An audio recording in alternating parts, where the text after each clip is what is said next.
Serve, the rulebook, step-by-step rules for a fast execution on a new mindset by Kyle Burns. Introduction. This book is dedicated to my children, Kira, Claire, and Gavin. You are the reason for my desire for change and growth. I strive to leave a legacy you can be proud of. For every one of my mistakes and failures, I hope to substitute with a guide far better than mine in my time and provide for you when I cannot. I love you. How to make the serve mindset work for you. Follow the 9 rules set out for you in this book. My book, Serve, How to Find Your Life's Purpose, Find Happiness, and Become a Leader by Helping People and Being Selfless, provides an understanding of the serve mindset. But it is not a how-to guide. And who doesn't love step-by-step rules? The serve mindset is my take on what has already been said and done thousands of times already. So many times, in fact, it has its very own industry vertical categorized as self-help.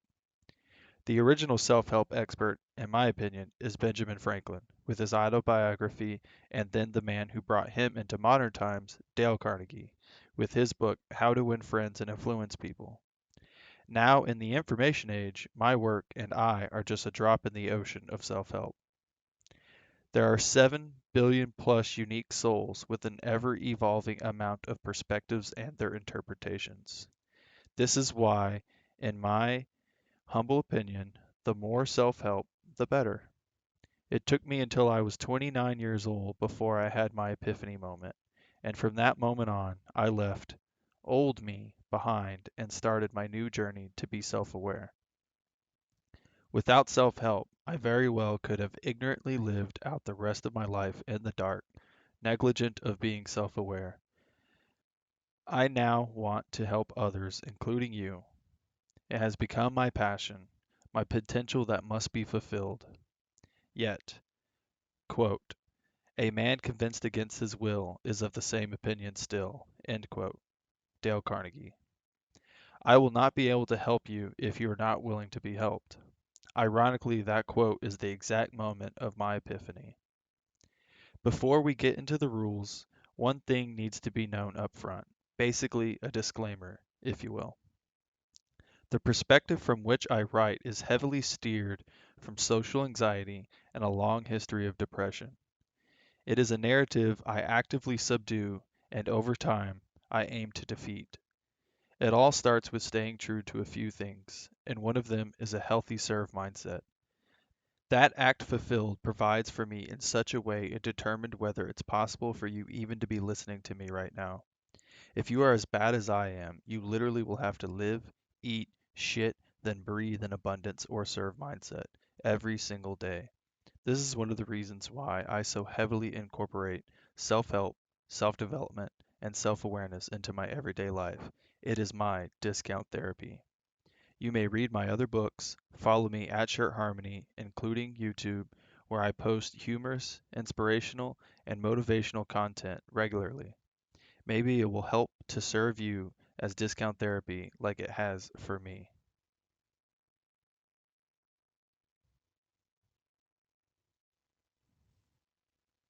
Rule 1. Mission Statement. Begin quote. Without a mission statement, you may get to the top of the ladder and then realize it was leaning against the wrong building. End quote. Stephen Covey. The autonomy of your subconscious controlling your everyday actions should scare the shit out of you. Suppose you are not self-aware enough to act in every decision in a way that is aligned with your values, humility, self-worth, principles, uniqueness, and personal mission statements. In that case, you are controlled by nothing more than your primal instincts and subconscious that has been warped by influences other than your very own. Think about it. With only outside sources of validation, your life will remain confined to a consistent influence that is entirely out of your control. Your freedom is in direct lockstep of a serve mindset. For visualization's sake, I'll do my best to describe what I picture. Think of a three-legged race, where you have two people and one leg each is tied together. One cannot move without influencing the other. Now, instead of it being two separate people, picture it as your conscience and your subconscious. Your actual freedom is in lockstep with a serve mindset, or in other words, your conscience is in lockstep with your subconscious. You need a bleeping mission statement, and you need to get out a physical piece of paper and pen to write it down at this very moment. Seriously, stop right now and write out a personal mission statement. Now put it into practice at least once, and do not continue any further until you have put it into practice in some capacity. How much more in control do you feel with a guide you've taken the time to create about yourself and for yourself? This gives your conscience and over time your subconscious structure for control that should make you feel empowered. The studies are in.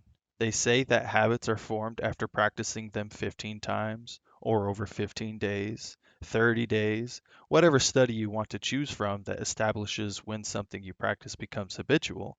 It still will not matter one single bit if you're not consistently following through. The lack of one's effort for their personal best is a strain on humankind. You have to know what you are working towards in every moment, no matter how small or big the act. Short-term and long-term goals with their baby steps, each written out and analyzed honestly to yourself.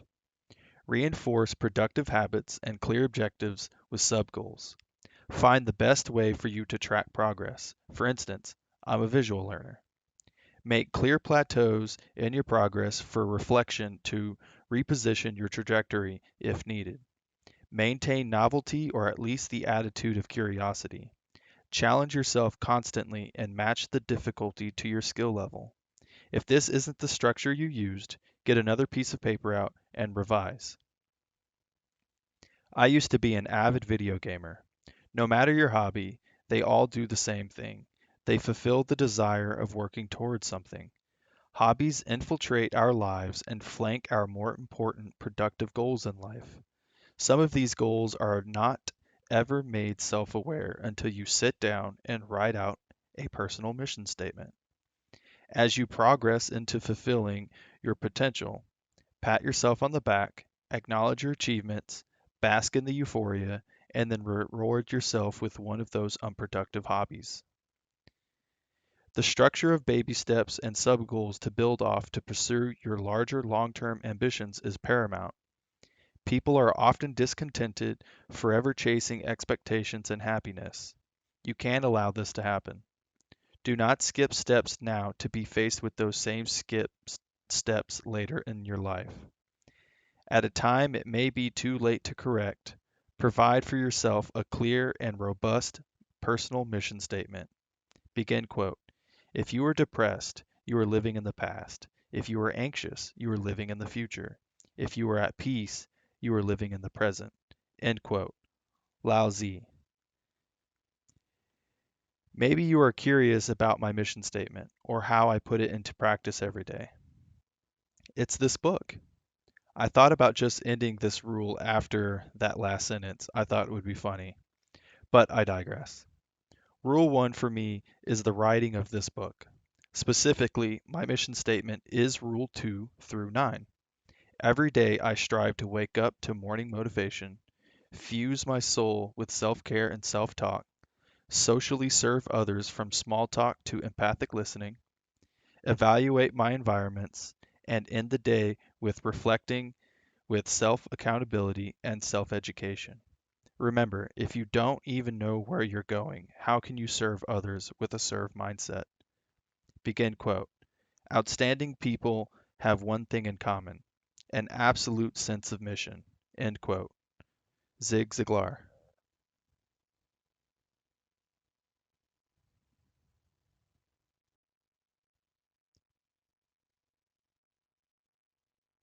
Rule 2.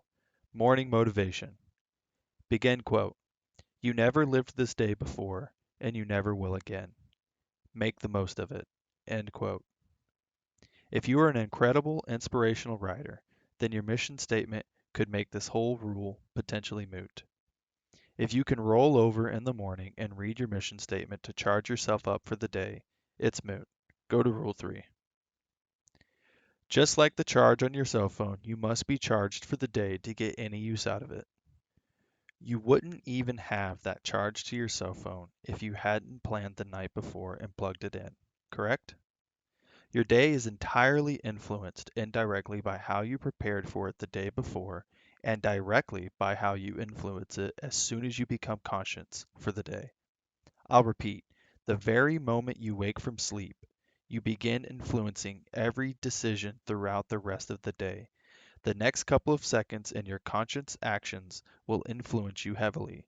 Do not hit that snooze button. I am very much an emotional creature. If I do not start my day with the proper emotional stability, it will linger with a subtle influence the rest of the day or until the next impactful emotional situation arises.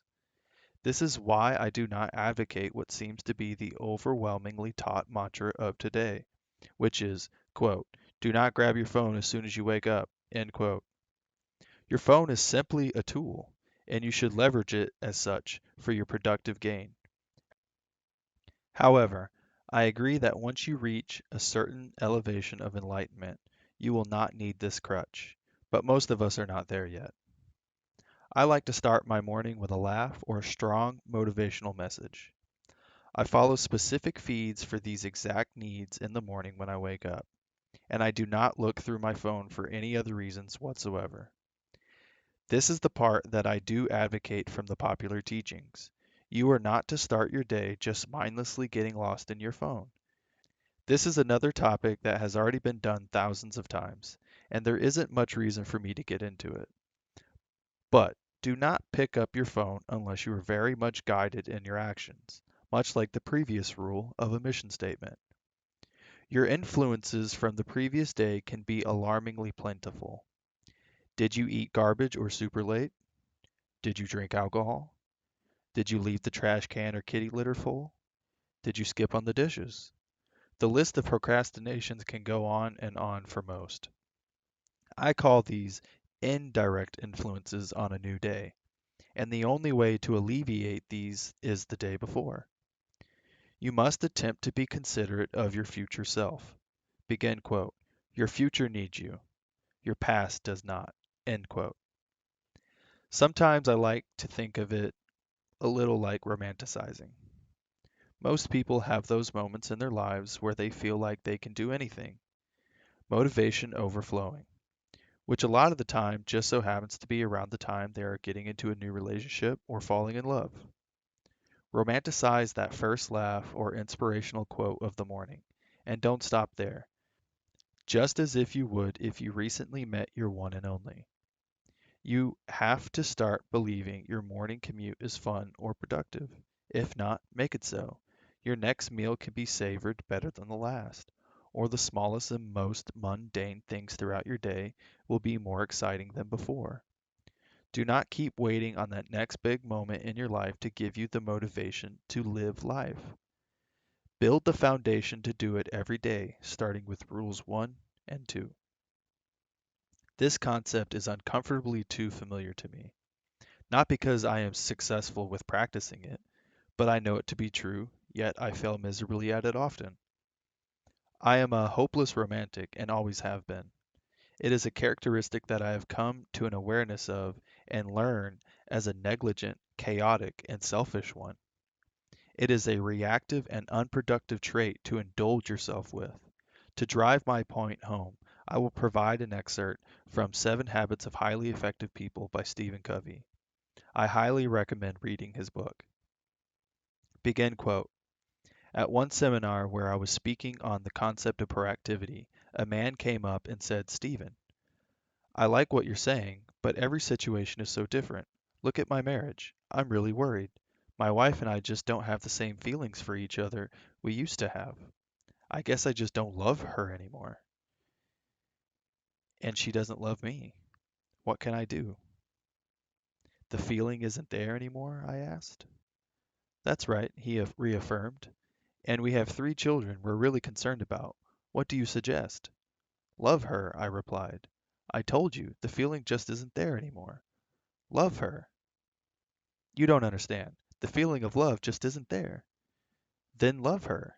If the feeling isn't there, that's a good reason to love her. But how do you love when you don't love? My friend, love is a verb. Love, the feeling, is a fruit of love, the verb. So love her, sacrifice, listen to her, empathize, appreciate, affirm her. Are you willing to do that?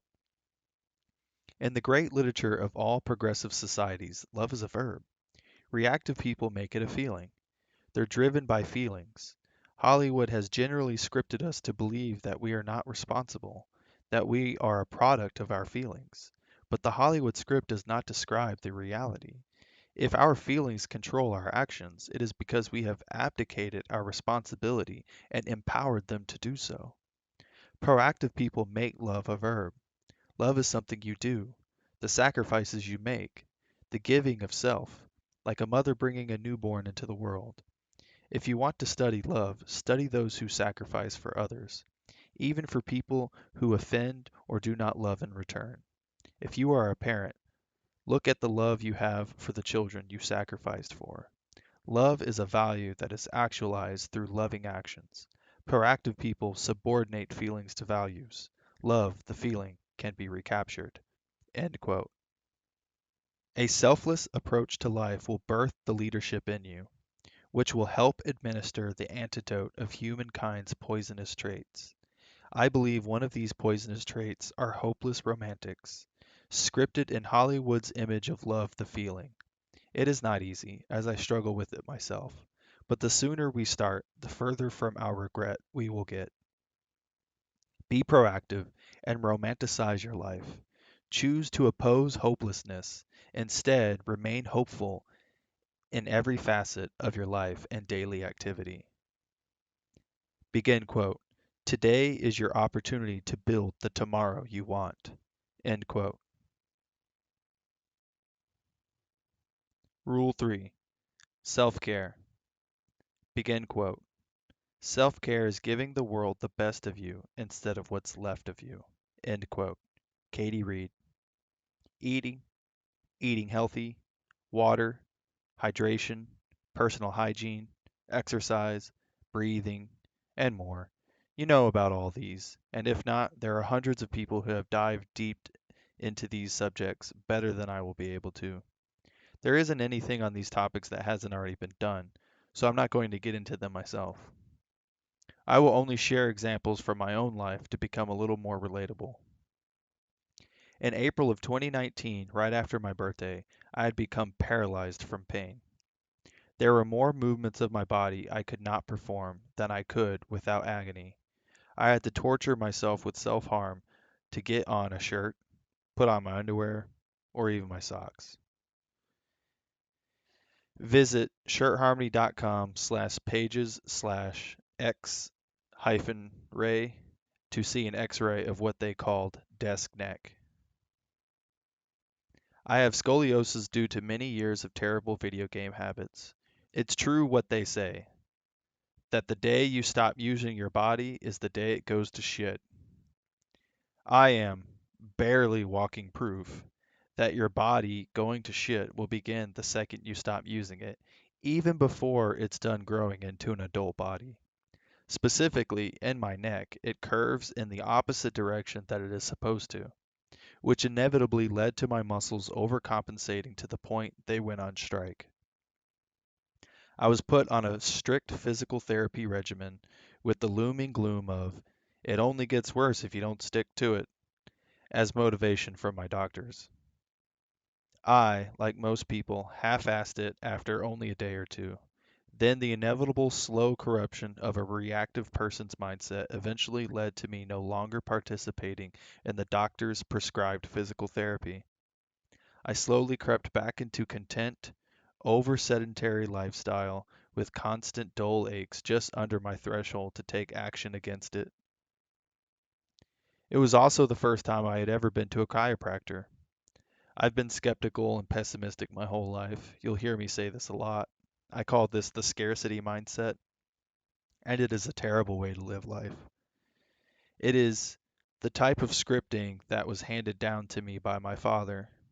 The alternative is an abundance mindset, And I believe that mindset is a holistic, encompassing ideology that the serve mindset falls into.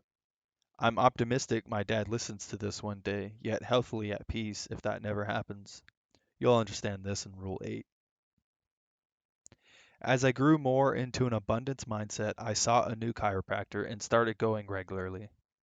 My mind was healthier, and the consistent dull aches had a doctor to contend with every other week. I was given a new regimen of physical therapy to follow while at home, and you can bet your ass I still wasn't ready yet. It wasn't a week before I stopped doing them altogether. Then here comes coronavirus and mandatory stay at home orders. Fast forward a couple of months, and I'm inevitably spiraling down out of control into letting my body go to shit again. Due to my financial needs and minimalistic efforts, I have roommates, also known as house hacking. I won't go into detail on what that is, but I talk more about that on my finance YouTube channel. My roommate has a dog, and my back porch didn't have stairs, which is idiotic. I'm an all in kind of person, so it took only one morning of planning before I had purchased on the exact day of my birthday, 2020, mid coronavirus, all the wood, tools, and material to build stairs leading off the porch, double the square footage of my deck, and start a treehouse for my kids. Simultaneously, I began raising chickens and started a garden. Actively spending at least 1 hour a day outside bettering the lives of my chickens, picking up trash, reorganizing the landscape, clearing four-wheeler trails in the woods with my kids, building a deck, chicken coop, treehouse, fire pit, lean-to, and gardening has completely changed my life. Physically, the pain in my neck went away just by simply going outside every day and using my body. A crazy concept, right? The mental gains are immeasurable as well. I can't recommend enough how much it does for you. Surrounding yourself with the elements, getting into the soil, and hanging out around chickens. I know it sounds funny, but it's a thing. The takeaway from this rule is to find that uniqueness in you and use it as a catalyst for self care. I've genuinely come to love gardening, building massive wooden structures like I'm some kind of elf, and raising chickens. For you, it can be meditation like a monk, yoga, running, gym membership. It doesn't matter what your self care activity is, but you have to do something productive in self care every day. We talk about how you represent yourself with your words in the next rule, but this rule, if you haven't guessed it by now, is how you treat yourself with your actions. It's the little things throughout your life that accumulate up, building a foundation for your overall success and happiness. There is a meme of Vin Diesel, and let's just say he's not in his prime, overlooking a balcony with the caption, quote, watching my DoorDash driver drop off my $30 meal from a fast food restaurant that is literally 2 blocks away, end quote. Look, I get it. The meme is funny as hell. I've been there myself. But it's the little things that add up. Scarcity versus abundance, reactive versus proactive, and the serve mindset is the sum of your self care and self talk. For instance, I buy super cheap, flimsy, eco friendly trash bags for two reasons. They are recycled and biodegradable, and they are one third of the price. And yes, they are annoyingly cheap in quality. I have to twist the ends and put a clip on it for it to stay properly seated in the trash can. And I can never put any liquids in the bag, otherwise it absolutely will leak. Most people, including my roommate, will immediately jump to defend a YOLO lifestyle or oppose the additional effort needed. This is no different than the shopping cart theory. This mentality is a ripple effect into all the other potentially self care related activities that will impact your overall mindset.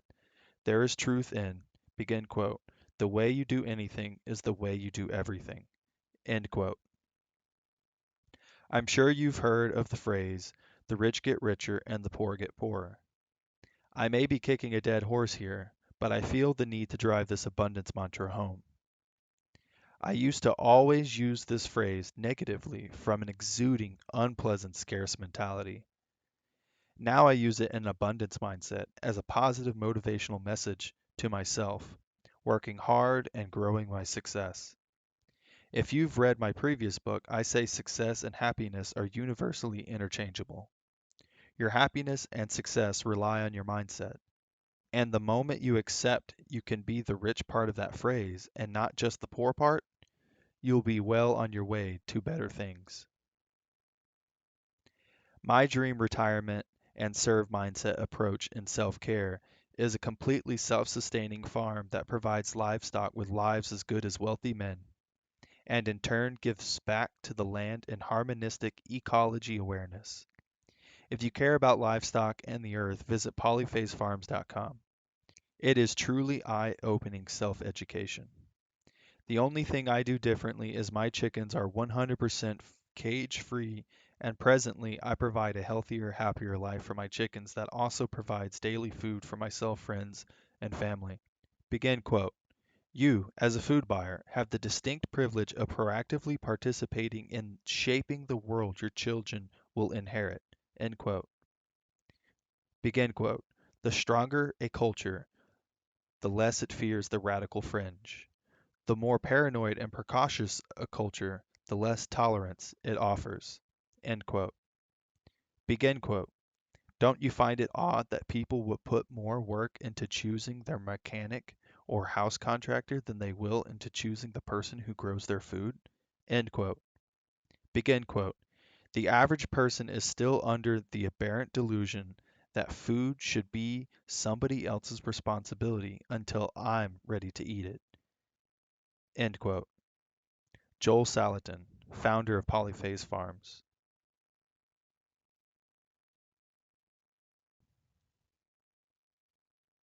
Rule 4. Self-talk and truth. Begin quote. If you hear a voice within you saying, "You are not a painter," then by all means paint, and that voice will be silenced. End quote. Vincent van Gogh. You have to tell yourself the truth about how you are feeling. You don't have to tell anyone else. You just have to admit it to yourself, which I would say is much harder than venting to someone else in an unhinged emotional outcry. Emotional admittance is muddied down by adrenaline and cloudier than sitting down and truly creating that calm transparency with yourself. It's difficult to demonstrate this variable because being honest with yourself about your place in the world is not easy. You are stronger than your misfortunes. Confront your vulnerabilities, and you will find a strength that transcends all your doubts and fears. The more exercise in this practice, the more successful you will become. You must avoid reacting emotionally, and instead proactively and logically be on offense. Once you have taken this step towards being true to yourself, you can begin actively practicing the main part of Rule 4, self-talk. Begin quote. Don't be a victim of negative self-talk. Remember, you are listening. End quote. Bob Proctor. In Rule 2, I went against one of the more popular mantras and claimed you should do whatever it takes to get off on the right foot for the day. If you are putting these rules into practice as you read them, as you should, then your foundation is built. You have to continue building on that throughout the entirety of your life, each day. Specifically, every day, all day. It is amazing how often I catch myself not speaking to myself the way I deserve. Every single word is impactful. For example, I am going to paraphrase Robert Kiyosaki's work. The phrase, "I can't afford it," when speaking about buying something is a sign of mental laziness versus, "How can I afford this?" One is a statement and the other is a question. The simple rephrasing of one phrase has a night and day difference in the influence it brings into your life. There is so much power in the way we talk to ourselves. It's incredibly frightening. The subconscious influence we are bound by if we are not actively staying self-aware. Here are some more examples. There's nothing I can do versus let's look at the alternatives. That's just the way I am versus I can choose a different approach. He makes me so mad versus I control my own feelings. They won't allow that versus I can create an effective presentation. I have to do that versus I will choose. I can't versus I choose. I must versus I prefer. If only versus I will. Good enough versus is this really my best work? I can't make this any better versus I can always improve. I'm not good at this versus what am I missing? You should acknowledge in giving yourself more credit. We as humans normally find exactly what we are looking for.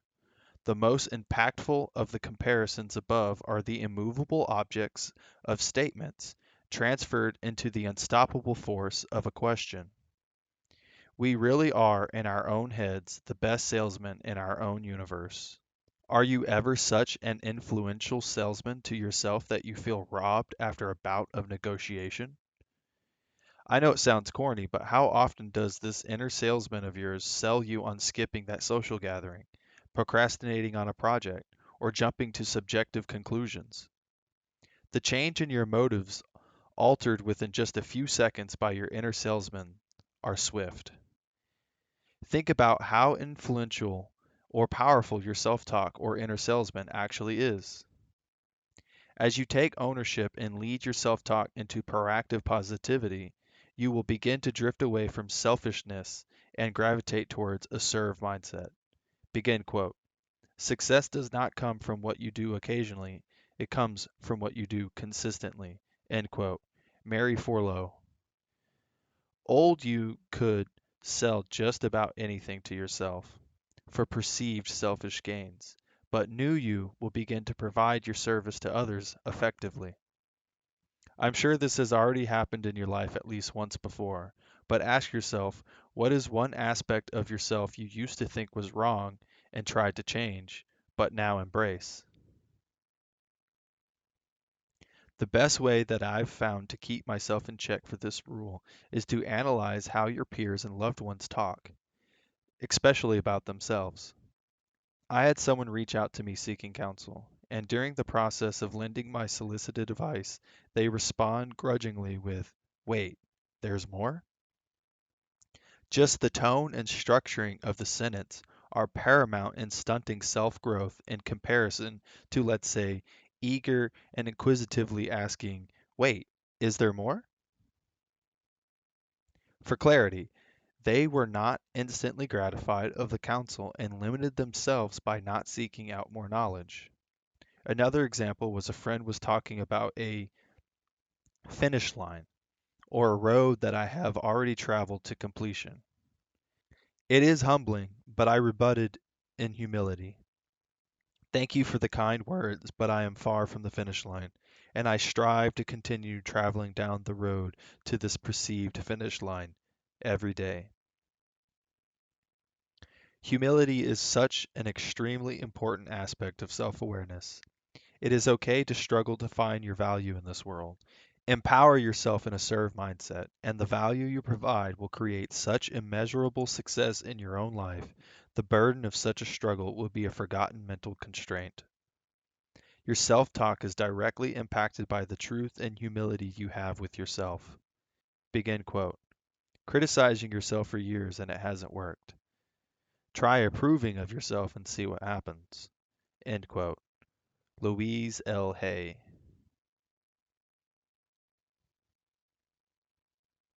Rule 5. Small talk. Begin quote. Small talk is the gateway drug into deep conversational trips. End quote. I reactively struggle in most stranger interactions with being more personable, or as people like old me and struggle me would say, social butterflies. Fake, people pleaser, two faced, and other insecure terms are thrown out from a scarcity mindset. Still, the warmth and welcomeness to personality traits more commonly found with personable people are powerful for the overall good of humanity, whether some of us want to believe it or not. Take it from me, who, down to my innate nature, acts from a perceived empathetic view of people just want to be left alone. It is why it is always important to try and stay as self aware as possible at all times. Socially anxious empathy towards others who are socially anxious is chaotic, a domino effect that only continuously makes social anxiety as a whole worse. My intuition subconsciously acts with the notion to just don't bother people. Recognizing this now, when before, old me was negligently ignorant, I can pause for a moment and decide to impede this chaotic domino effect. It's been rare throughout my life, but for the most part, those that have broken down my shy and socially angst barriers have always turned out to be positive experiences for me. They are so far and few in between that I have to concentrate and visualize these memories. So I try and start a new domino effect, where I'm the proactive one. Why can't I create some positive experiences for others? I tell myself this constantly to incorporate into the holisticness of the serve mindset, so that one day my innately subconscious isn't empathetically acting to leave people alone for the dumbass reasons I believed was this is just who I am. I choose to change and grow who I am to create more positive experiences for myself and others. I am not advocating to be the creepy, overbearing, annoying guy. A warm smile and a hello is all it takes. From there, read the damn room. If you're coming from a socially awkward position like reading the room is already filling you up with anxiety. You simply will not get better at reading the room until you start putting yourself out there and getting more experienced. The first step is to channel a serve mindset to take the spotlight off yourself, which in turn flushes that rush so you can breathe. Just like with anything else, you can become the expert with enough time and experience. A tool to make small talk easier is to remember that we spend more time thinking about ourselves than others. Just think about that for a moment. How many of our inner thoughts are about ourselves? What do people think about me? What should I wear? Why am I insert insecurity here? Me, me, me, me. How many of your thoughts are about others? Truly thinking about others selflessly, not wondering what they are thinking about you. Most other people think in the same way and are more concerned about the perceived judgment towards themselves than about judging others.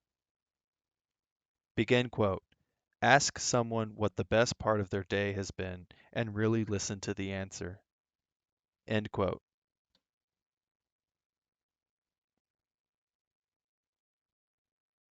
Rule 6.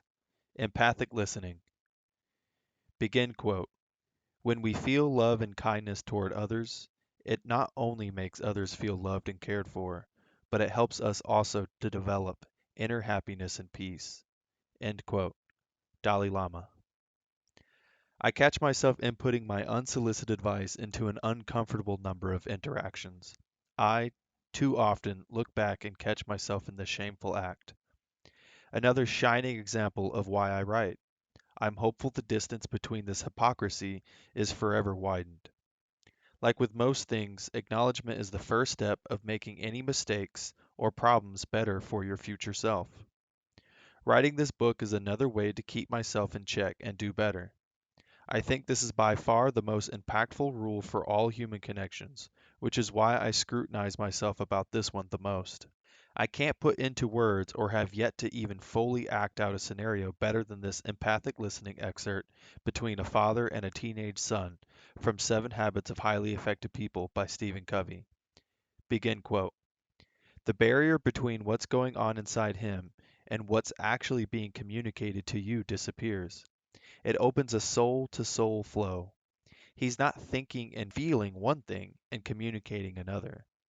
He begins to trust you with his innermost tender feelings and thoughts.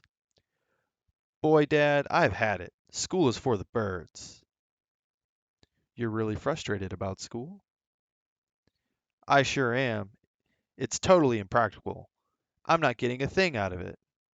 You feel like school's not doing you any good? Well, yeah, I'm just not learning anything that's going to help me. I mean, look at Joe. He's dropped out of school and he's working on cars. He's making money. Now that's practical. You feel that Joe really has the right idea. Well, I guess he does in a way. He's really making money now, but in a few years I bet he'll probably be ticked off at himself. You think Joe's going to feel he made the wrong decision? He's got to. Just look at what he's giving up. I mean, if you don't have an education, you just can't make it in this world. Education is really important. Oh, yeah. I mean, if you don't have a diploma, if you can't get jobs or go to college, what are you going to do? You've just got to get an education. It's important to your future. It is, and you know what? I'm really worried. Listen, you won't tell Mom, will you? You don't want your mother to find out? Well, not really. Oh, I guess you can tell her. She'll probably find out anyway. Look, I took this test today, this reading test, and Dad, they said I'm reading at a fourth grade level. Fourth grade? And I'm a junior in high school. What a difference real understanding can make. All the well meaning advice in the world won't amount to a hill of beans if we're not even addressing the real problem. And we'll never get to the problem if we're so caught up in our own autobiography, our own paradigms, that we don't take off our glasses long enough to see the world from another point of view. I'm going to flunk, Dad. I guess I figure if I'm going to flunk, I might as well quit. But I don't want to quit. You feel torn. You're in the middle of a dilemma. What do you think I should do, Dad? By seeking first to understand, this father has just turned a transactional opportunity into a transformational opportunity. Instead of interacting on a surface get the job done level of communication, he has created a situation in which he can now have transforming impact, not only on his son, but also on the relationship. By setting aside his own autobiography and really seeking to understand, he has made a tremendous deposit in the emotional bank account and has empowered his son to open, layer upon layer, and get to the real issue. Now, father and son are on the same side of the table looking at the problem, instead of on opposite sides looking across at each other.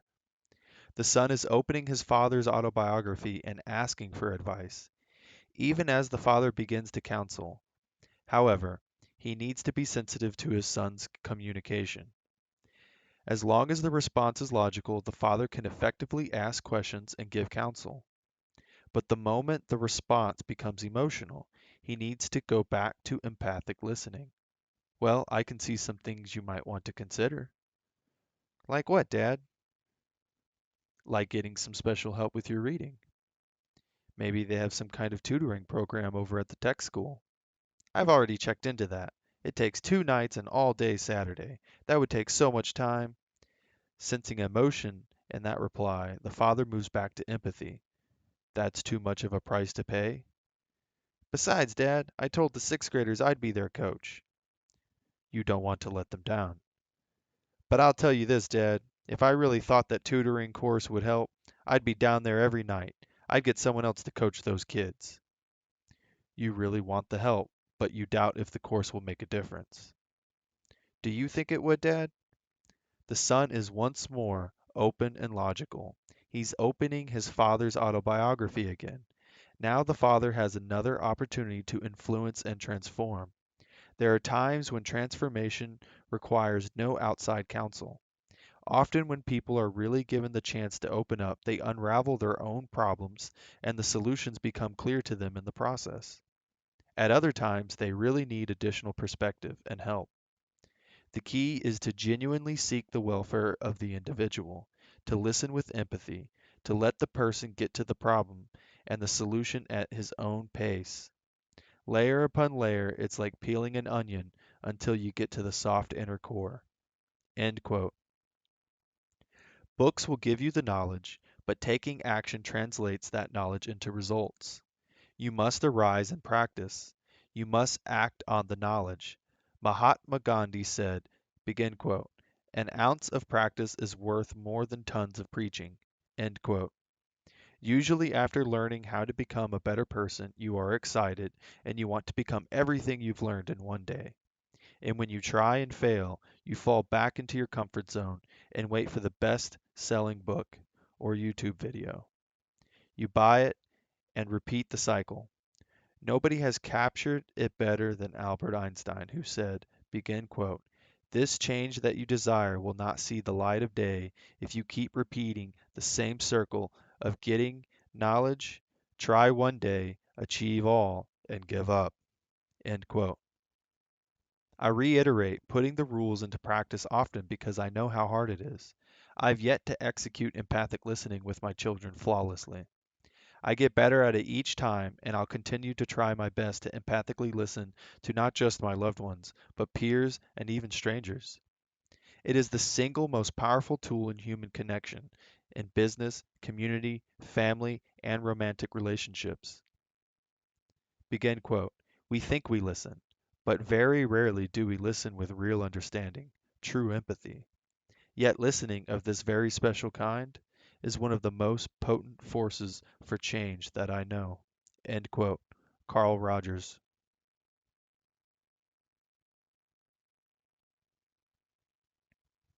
Rule 7. Environmental awareness. Begin quote. As long as you feel you are serving others, you do the job well. When you are concerned only with helping yourself, you do it less well. A law as inexorable as gravity. End quote. I feel as if more people view themselves through the eyes of other people, even more so than those closest to them. This makes it essential to be aware of who you surround yourself with. Always assume initiative, become the chief of the tribe. A soft spot for the loner will help you cozy up to the serve mindset in this rule. I empathize greatly with the nerdy loner type, as that was a lot of my early childhood, or as I perceived it at the time. Now is the time to channel a serve mindset and create a habitable tribe for those too shy or too far up their own ass. Pull them out of the hole they're in and help them see the light and get some fresh air. Always strive to be first. Always be proactive. I'm sure you think you know where this is going, but here's a curveball. Know when to stop. Be aware enough in a relationship to understand if a serve or abundance mindset will never be reciprocated. If that's the case, leave it immediately. Do your friends not support you after you've been giving and supporting? Call it. Find new friends. Are your family, social, or professional settings influencing negativity or unproductivity? Sever the connection. I know you've heard the phrase, you are the company you keep. And if you're learning anything from me, you know only you can change you. But I'll be damned to say that your environment is not a massive influence on your autonomy for behaviors, habits, emotions, spirituality, finances, and overall mindset. I will provide some personal context for how I finally dealt with professional awareness. I worked for roughly 11 years at one of the largest corporations in the world. The content I had with being average and convincing myself that this was enough for me would have easily kept me there for another decade or more until I began the journey of self awareness. I hit the ground running. Knowing my career had to change, within 3 years, I advanced my position over multiple companies, which directly impacted all aspects of my life positively. You can add up the entire tenure of my first long-term position, and it doesn't even measure against the less than 3 short years I was trying to exceed my expectations for my career goals. Find an organization out there that cares for something more than money. It's hard to believe, but they are out there, and are looking for people where their values of the business align accurately. Exceptional leaders normally found these organizations that the world desperately needs more of, the kind of people actively making their communities better, not just money, but inspiring the best out of the individual. I know they exist in more than books and videos, now that I've decided to take this journey of self awareness, one of which has directly impacted me with opportunities so great the value is unmeasurable. Here is a quote by him. Begin quote. The highest form of true happiness is found in the pursuit of our dominant passion and service to others. End quote. Dale Alexander. For social or romantic awareness, think of rejection as a tool in your arsenal waiting to be leveraged for personal gains. An acute severance of a relationship is one of the absolute best ways to end relationships every time. With a firm commitment to a serve mindset, you do not need closure. You need every waking moment to nurture the relationships in your life that have a chance to flourish. The relationships that are plagued with passive aggressions, constant exaggerative nonsense, lack of openness and honesty are unproductive and unsupportive drains that slowly wither your life. A sooner than later approach, or in other words, an acute rejection, is the best possible outcome. How can you truly be anticipatory and observant in a serving manner to those around you if you are so caught up in yourself? You do not need the closure, but what you do need is to look out for those that could assimilate into your tribe. Okay, Chief? With these rules of the serve mindset being put into practice, the idea of showing your genuine, true, authentic self to others should be an easier pill to swallow. Do not just agree with other people to be a people pleaser. Voice your opinion. It should have a much sturdier platform to perform on now. One way to break this out for understanding is there are three levels in life. The first, dependent. The second, independent. And the third, interdependent. During these stages of life, in respective order, you can't serve others, you won't serve others, and then you can choose to serve others. People ask me, how is being dependent selfish? That is contradicting. But let me try and explain. If someone selflessly serves another, they expect nothing in return. But if a dependent person perceives they are getting nothing in return with their selfless actions, they are only fooling themselves. More than likely, utterly unaware, they are selfishly getting exactly what they want, which is to remain dependent. Acknowledgement is always the first step because being unaware means staying in the dark. Empower yourself to transcend to the next level and never stop striving to be better. I've always wanted to be a YouTuber, but it was always for the wrong reasons. Even recently, I'll catch myself in the comments section and read about someone pouring their heart out. After clicking on their profile and finding out they have hundreds of thousands of subscribers, I immediately jump to scarce, negative, almost conniving conclusions that they've already made it and are taking away from those still trying to make it. It's paramount for you to be aware of not only yourself, but your environment. We are all human. I am a YouTuber now, and to think I ever thought that way about someone else is frightening. Begin quote. Treat a man as he is, and he will remain as he is. Treat a man as he can and should be, and he will become as he can and should be. End quote. Stephen R. Covey. Seek out a mentor immediately. Tonight, tomorrow, a boss, that coworker that busts their ass, a friend, your partner. Pick someone. They'll be flattered. Over time, you will begin to validate their pedigrees as you take on more or advanced mentorships. Don't let your ego trample on this. You can always learn something from everyone. But as we talked about in Rule 1, you need to maintain novelty or at least the attitude of curiosity and challenge yourself regularly and match your skill level's difficulty. Without your own experience of being mentored, how could you fully appreciate this quote by Simon Sinek? Begin quote. Be the leader you wish you had. End quote. In order to become the teacher, you must first be the student. You can, at worst case scenario, learn what not to do from those that have crossed your path. We are taught to seek the advice of experts. I disagree to an extent. If you simply had more confidence in yourself, you would become one of these so-called experts. In a nutshell, what you are seeking out in an expert is their experience. You will gain and have the same experience as them if you were to begin immersing yourself in whatever field of said expert.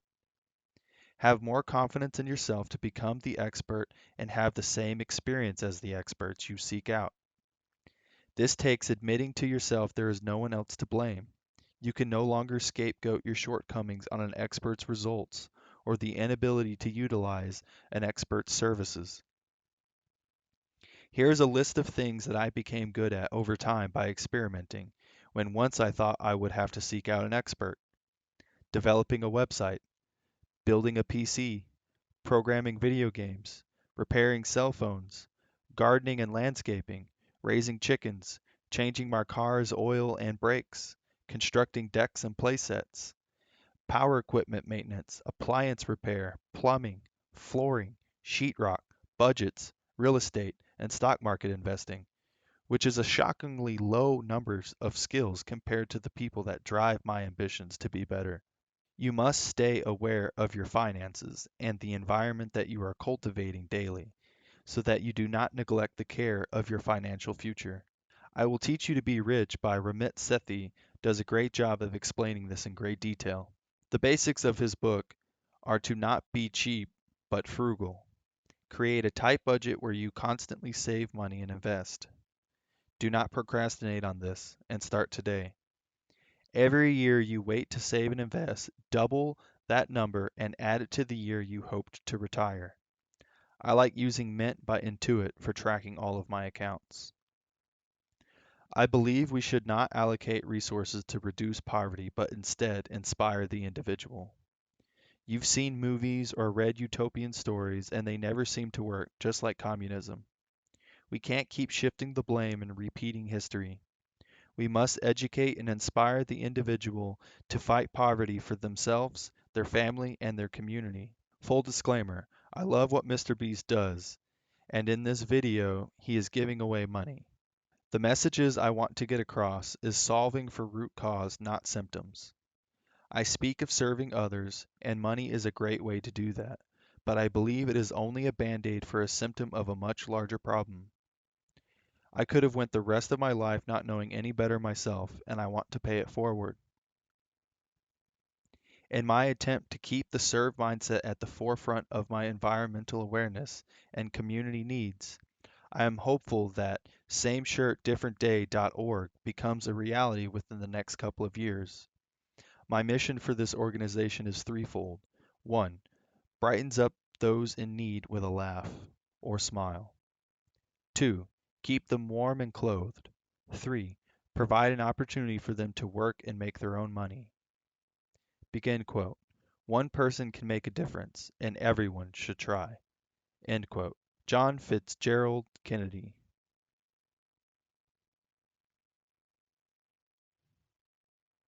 Rule 8. Emotional control. Begin quote. We cannot solve our problems with the same thinking we used when we created them. End quote. Albert Einstein. Who is in control of your emotions?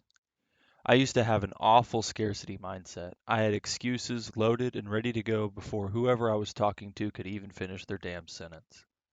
I look back now, a man actively seeking change and growth, and I use my current knowledge that vastly outweighs each previous day and shock myself with the merit and logic behind my old excuses.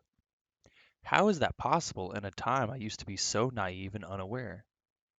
I say this and want you to understand that growth is not about feeling right or even facts, but you cannot grow unless you harness the power of a new mindset. Like this motivational meme I once read. Begin quote. Never work with people you don't enjoy being around. End quote.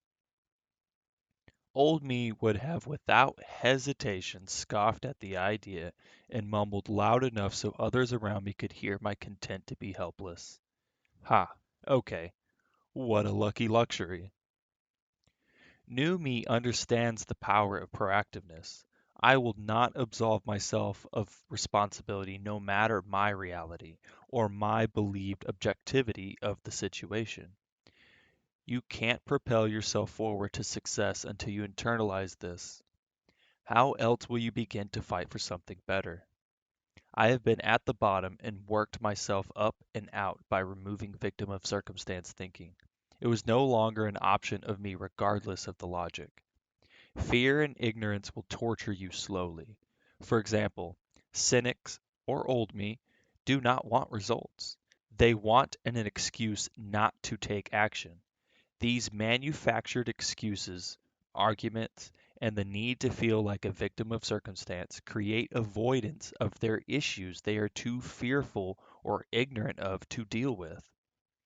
One of the symptoms developed from this is an adoption of pseudo-moralistic stances on large-scale social issues, so they look good to their friends and neighbors. Victims are trying to win whatever mental gymnastics they use to create self-constructed problems. Ignorant that they are actually losing, stuck in the solitary confinement of their own inhibited mind. Victimizing oneself is to judge ourselves by our intentions and others by their behavior. Essentially, using any excuse to not take action. It leads to the frightening quote, "The only thing necessary for the triumph of evil is that good men do nothing." End quote. Honor your emotions and embrace them, but don't lose control.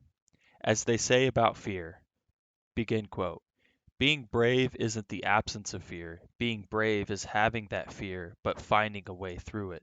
End quote.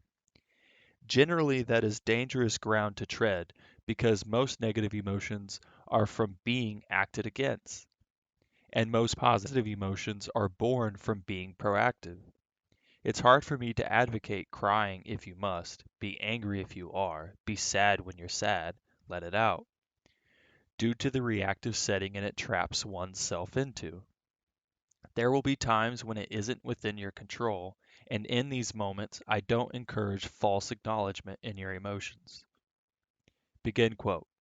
"Between stimulus and response is a space. In that space lies our freedom and power to choose our response. In those choices lie our growth and happiness." End quote.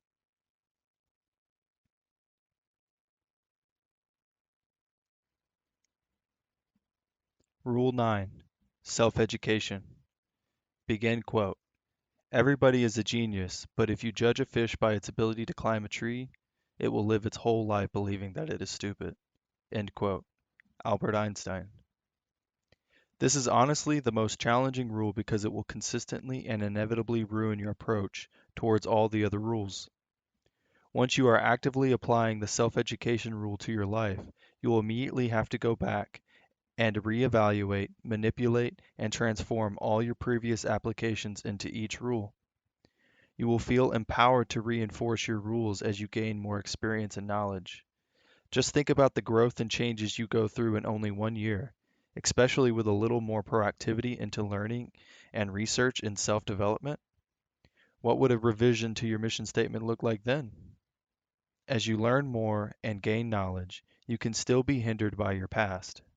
Listen to this quote from Gina Ortiz at Gina Ortiz Coaching. Begin quote. "Have you really changed and grown from your experiences, or have you simply created a new way to hide from yourself? Do you even recognize the difference? A good way to tell is by asking yourself, am I living in the known or the unknown? Am I living by cause and effect, or am I creating a space to cause an effect? Have you found a space in which you use your past pain as a guide of how to avoid future pain? If so, do you realize that you're still expecting pain? What if your past was only there to be your past? How would you live in the present without the rehearsal of an experience that was only meant to live then?" End quote. Understand that no matter how much knowledge you attain, you can still be stuck in a self-fulfilling prophecy if you do not practice self-awareness. Perspective is a powerful learning tool. A direct example of gaining perspective is the transition from studying to teaching. Any specific topic where you make this transition, you can truly allow yourself to absorb the information or lesson in an entirely new way. I invite you to my Discord channel that you can find at shirtharmony.com/pages/discord. Come chat with me and other like-minded folk. Also be my guest in a segment called Devil's Advocate, where we attempt to shed light on different perspectives on any topic that may be weighing on your mind.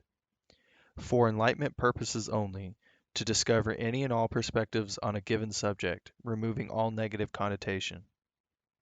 Begin quote. The most merciful thing in the world, I think, is the inability of the human mind to correlate all its contents. We live on a placid island of ignorance in the midst of black seas of affinity, and it was not meant that we should voyage far. End quote. Lovecraft.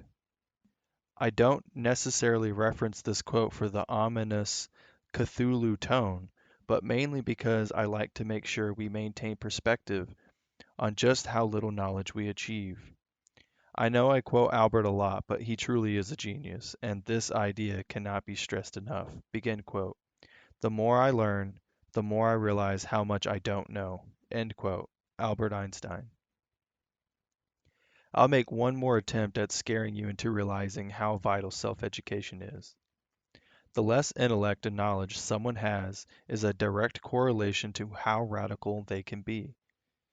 It is a basic animal instinct to flight or fight, because animals cannot increase their wisdom and engineer their own experiences. The less you are aware of, the easier it is for you to be instinctually emotional rather than proactively engaging. I like to quote my favorite presidential quote of any president by Calvin Coolidge. He speaks to the individual failing to be aware and proactive. I quote, about the Declaration there is a finality that is exceedingly restful.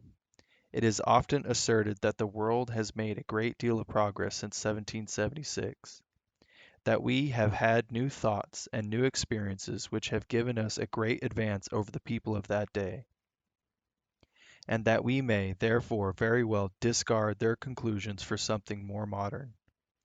But that reasoning cannot be applied to this great charter. If all men are created equal, that is final. If they are endowed with inalienable rights, that is final. If governments derive their just powers from the consent of the governed, that is final. No advance, no progress can be made beyond these propositions. If anyone wishes to deny their truth or their soundness, the only direction in which he can proceed historically is not forward, but backward toward the time when there was no equality, no rights of the individual, no rule of the people. Those who wish to proceed in that direction cannot lay claim to progress. They are reactionary. Their ideas are not more modern, but more ancient, than those of the Revolutionary Fathers. In the development of its institutions, America can fairly claim that it has remained true to the principles which were declared 150 years ago. In all the essentials we have achieved an equality which was never possessed by any other people. Even in the less important matter of material possessions we have secured a wider and wider distribution of wealth. The rights of the individual are held sacred and protected by constitutional guarantees, which even the government itself is bound not to violate. If there is any one thing among us that is established beyond question, it is self-government, the right of the people to rule. If there is any failure in respect to any of these principles, it is because there is a failure on the part of the individuals to observe them. End quote. I learn more when I am writing and teaching than I do when I am only studying. Look at the quality of my writing. If I'm not forcing myself out of the hypocrisy, then who will? Let the fools debate the details and procrastinate. That is all talkers are, never willing to walk the walk, but always willing to talk their talk, making them feel absolved from their actions needed to be taken. Increase your desire towards practicing proactivity, being supportive and positive through the serve mindset.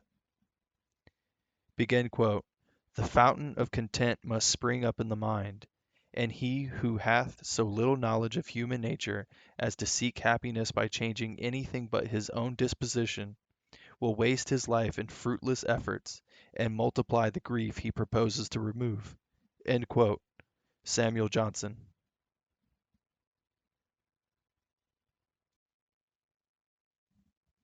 The end. I try my best to shake scarcity and cynical thinking. I haven't quite yet achieved the enlightenment and abundance mindset I seek. To this day, I still believe that no matter how I think about the serve mindset, at the end of the day, it is still truly inherently selfish. It benefits me in fighting social anxiety, depression, increasing my financial gains, and feeling good about brightening up someone else's day. The more I actively achieve the serve mindset in my everyday life, I can without fail materialize the benefits I reap. With that being said, I can no longer justify any other reasons for being selfish. And if this is the angle for anyone's selfishness, I feel more comfortable about mankind's future. If you enjoyed these ramblings of mine, support me in any of the following ways. Hashtag buy some shirt at shirtharmony.com. Hashtag same shirt different day.org. Subscribe to the Shirt Harmony YouTube channel. Subscribe to my personal YouTube channel. Follow my Amazon author channel. Sign up to the Shirt Harmony newsletter. Follow at Shirt Harmony on any social media. And finally, visit apromptpc.com if you or anyone you know requires any IT budget corporate restructuring. Thank you guys. Until next time.